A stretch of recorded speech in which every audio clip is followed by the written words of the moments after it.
So if you're looking for a comfortable vehicle, it definitely ticks the box. A lot of cargo capacity. If I was gonna go to a base trim like this though, I would option the third row, so I feel like I'm just getting a little bit more value, because with the 2 row, it's just a little bit tight for the backseat occupants. 8.1 inches of clearance. I didn't have any issues with this driving it for the week. LED headlights at daytime runnings, and you have the micro lens array headlight assembly that's out of the G90, and they are bright, as you're noticing in the drive. The grille gets all the chrome treatment, and the lower gets the chrome with the gloss black. Base trim, so we got the 18-inch wheels, but it does make the vehicle a lot more comfortable, and I don't have to worry about scratching the wheels because they're a lot smaller. I mean, it's a 265/55 on all 4 corners. And the quad LED tail lights, reverse parking sensor. I find the trunk way too big.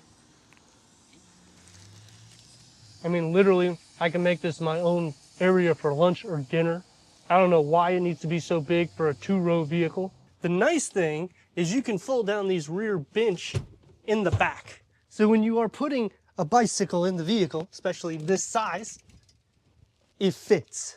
I mean, the side to side is literally 52 to 53 inches, 44 inches long. Privacy cover fits underneath there, and you get a ton of more storage, which is definitely welcome. And you get another storage nook here with a 12 volt. I would like to see a home plug. You can split fold the rear bench by just simply pushing the buttons, giving a front to back over 6 feet at 78 inches. Here's the key fob to the G80. 12-way power seat adjustment for the front, heated front seats, memory for the driver. You get the plastic mesh for the tweeter. The sound system we're definitely not a fan of. The ambient lighting, we do like that. The knee space for the front, you have about 5.5 inches here, which is great. The center area here, there's not really a lot of storage, and this is just a wireless charging pad, so no one uses it otherwise with the 12 volt 2 USB ports. So you see I just kind of throw things everywhere, which ultimately ends up being in this seat. Door card, you can't even fit a 16.9 ounce water bottle. And I know I'm sounding like I'm complaining, but these are things that you're gonna only know if you have the vehicle for a few days. Let's fire it up. Another thing that you're noticing, sometimes this works and sometimes it doesn't. So I'm having to push the button, as you see, to adjust. You have Apple CarPlay wirelessly, which is awesome. You can also change that here in the gauge cluster. I do like the way the gauge cluster is. So you could have the Apple CarPlay on both, or you can simply have the larger screen here, which will show the navigation this way, and then you'll just go over here and change this in, so that way the whole navigation will go into the gauge cluster. Put it into reverse, you get a reverse camera standard. You get the rear cross traffic alert. I think that's great. Shows you here as well for your front and rear parking sensors. But come on, this is a Genesis. It should be standard with a 360-degree reverse camera. You have your tow line up there, dual climate control setting here. If somebody lets it gas, simply push that and it's gonna have some perfume, but unfortunately the perfume wasn't loaded in the vehicle, so we didn't get to utilize that. One cool thing though is this auto here. You could change the fan speed, so this is gonna be the fastest speed all the time. When you have it set for your sync, this is medium and this is low. For the third climate control, you just simply push here. The problem with that though is they don't actually have physical buttons in the back. You have to do everything up here. Leg space for the driver, I've had enough room. I mean, I got nearly 6 inches here and I got over 6 inches. Headroom is also more than enough. I mean, the car is actually really comfortable and really quiet on the journey.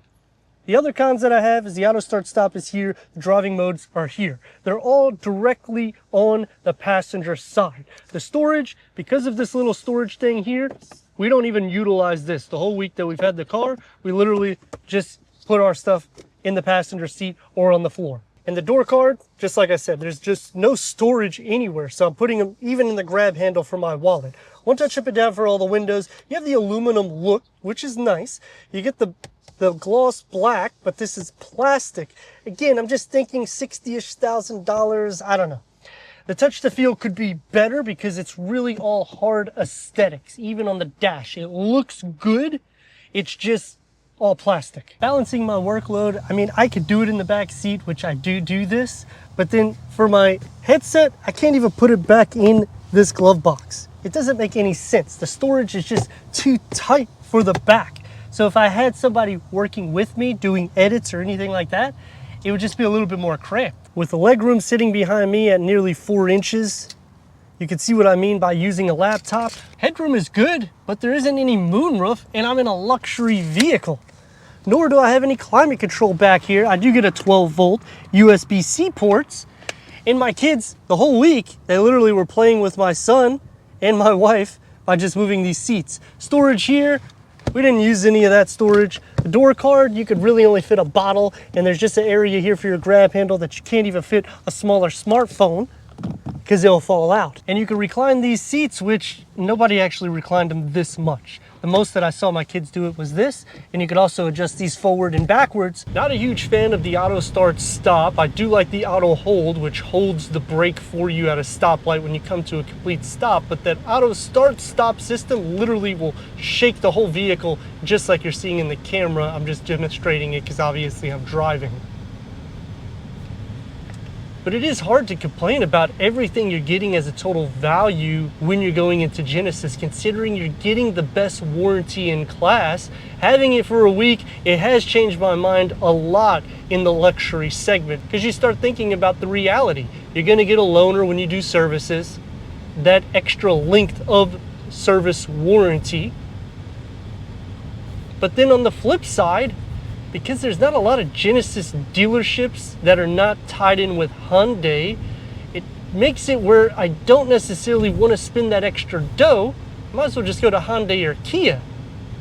Even though this vehicle is that good, it's not quite to the level of the Germans, but I could see this being that way if they just did a few tweaks, especially with the suspension of how smooth it is. Comparing this to like Mercedes, it's almost the same level of smoothness. They just need to soften up the seats a little bit, maybe make it a little bit more tight so you could take some bends, and then it would really be in class against the German rivals. You really don't have to be concerned about getting the twin turbo. Now that I've had this for a week, I really have enjoyed this particular engine and how quiet it is in the cabin. You've got acoustic windows all around you. I'm not a huge fan of the boat feel. I mean, you can literally just move the steering wheel a little bit and it's rocking like you're in the ocean. And the adaptive cruise control lane keeping assist, it's actually one of the best systems for the pricing. I mean, at a $60,000 price, the damn thing literally will drive miles for you.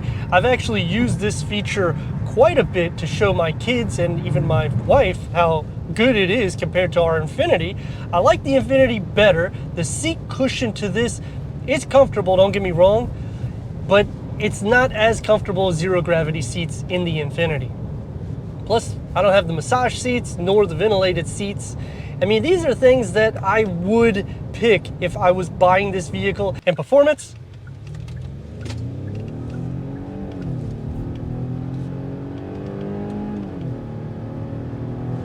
and the brakes. Now that's one thing that I will say with Genesis, even with this smaller displacement, it has a ton of power. It's a freaking quick vehicle. I have found myself going faster than the speed limit more cases than not because it's such a smooth vehicle. The brakes to the vehicle though are not as good. Storage, it definitely lacks in that department. I think Genesis really needs to step up the game. Instead of putting all this aesthetics everywhere, actually give us some cubbies, maybe a full pass-through or something, because I can't even fit my sunglasses anywhere because they don't even fit in the sunglass holder.